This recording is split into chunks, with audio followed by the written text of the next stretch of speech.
Seja muito bem-vindo ao canal Direito Descodificado. É um prazer inenarrável ter você aqui comigo. Hoje eu vou falar sobre os 4 tipos de regimes de bem que você, ao se casar, terá que escolher no pacto antinupcial. Então, fica comigo aí que após a vinheta eu vou explicar para você cada um desses regimes.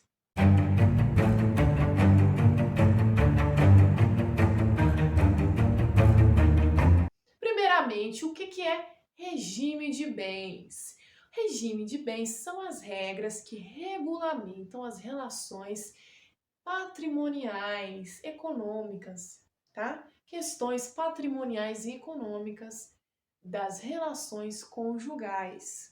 Então, o que você precisa saber? Quais são os 4 tipos de regime de bens? O primeiro, nós vamos ter então a comunhão universal. Segundo, comunhão parcial, separação de bens e participação final nos aquestos. Tá ok? São esses 4 tipos de regime de bens. Mas antes, vou te fazer uma pergunta. Você acha que você pode escolher livremente esses regimes de bens? Pois eu vou responder então para você. A lei, o Código Civil, na verdade, no seu artigo 1641, ele estipula uma exceção ali. A regra geral, na verdade, é que você pode escolher livremente esse regime de bens, tá?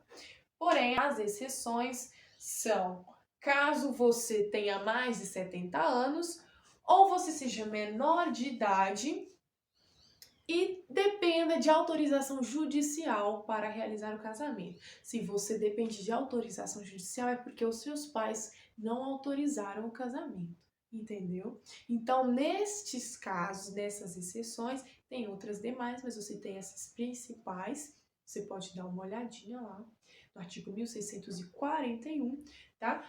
Então, nestes casos, o regime obrigatório será o regime de separação de bens, tá ok? E agora vamos lá aos regimes que você precisa saber de cada um deles. Primeiramente, nós temos o regime de comunhão universal de bens.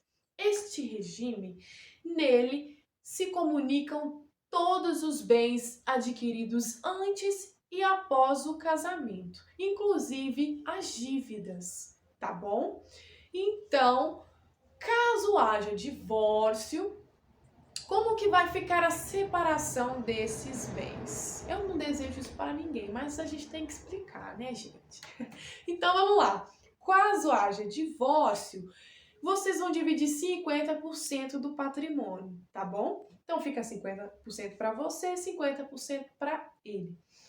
E aí, o que vai acontecer? Ainda que um dos cônjuges não tenha contribuído com nenhum bem antes ou após a relação conjugal, vocês vão ter direito da mesma forma de estar adquirindo 50% dos bens, tá ok? Regime de comunhão parcial. Neste regime, comunicam-se apenas os bens adquiridos após o matrimônio, o casamento, tá bom? Então, as dívidas, no caso, só após o casamento. Aí nós temos exceção a alguns bens que não estão inclusos a este regime, que está lá no artigo 1659 do Código Civil. Temos, por exemplo, os bens adquiridos de doação, através de doação. Temos também, caso de herança, né, os bens adquiridos através de herança. Os bens de uso pessoal, tá bom? Também temos os objetos de trabalho, né, que você usa para o seu trabalho pessoal. Nesse caso, não há divisão, tá ok? E uma coisa importante que você tem que saber: obrigações anteriores à relação conjugal não estão inclusas a esse regime de bens. Então, se você casou e o seu cônjuge antes tinha uma dívida, nesse caso, você não vai estar incluso a se responsabilizar sobre essa dívida, entendeu? E agora, o regime de separação. Esse daqui é muito simples de se entender. Por quê? Nele, É separação total, tá? Você casa, mas você continua sendo o único proprietário dos seus bens, tá bom? Nele, então, vai ser da seguinte forma: o que é do seu cônjuge continua sendo só dele, o que é seu continua sendo só seu, tá ok? Separou, cada um pega o que é seu e cai fora. E é isso daí, tá? Simples assim. E por fim, e não menos importante, na verdade, a gente nem usa muito esse regime de bens, né? Que é a participação final nos aquestos. Ele nem é muito usado, porque ele não tem muita diferença do regime de separação de bens e o de comunhão parcial. Ele é híbrido, na verdade, ele tem um pouquinho de cada, mas a principal diferença está na relação entre os bens móveis e imóveis. Mas então, a separação aqui vai estar em relação aos aquestos, ou seja, os bens adquiridos após o casamento, tá? Será dividido meio a meio, metade, metade. Não importa se um colaborou mais que o outro. Vai, então, dar 50% para cada um, tá ok?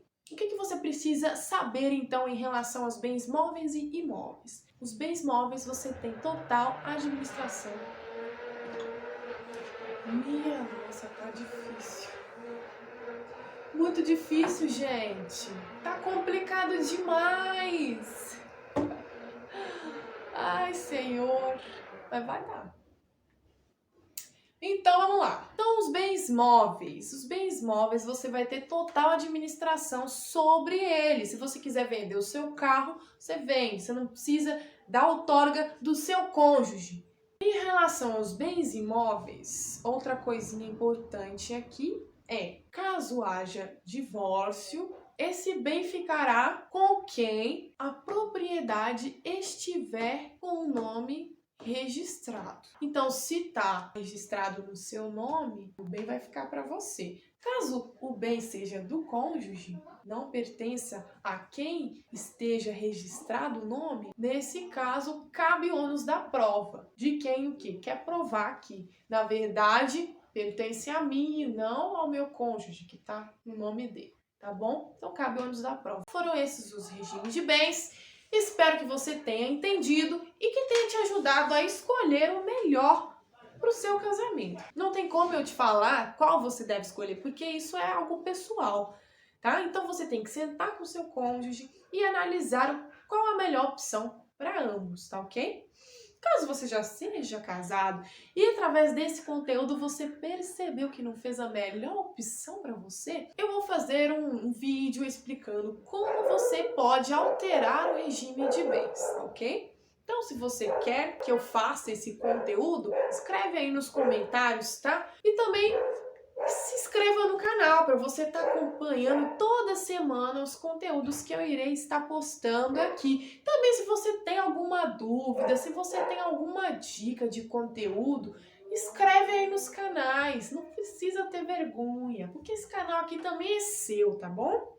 Então, até o próximo conteúdo. Um forte abraço!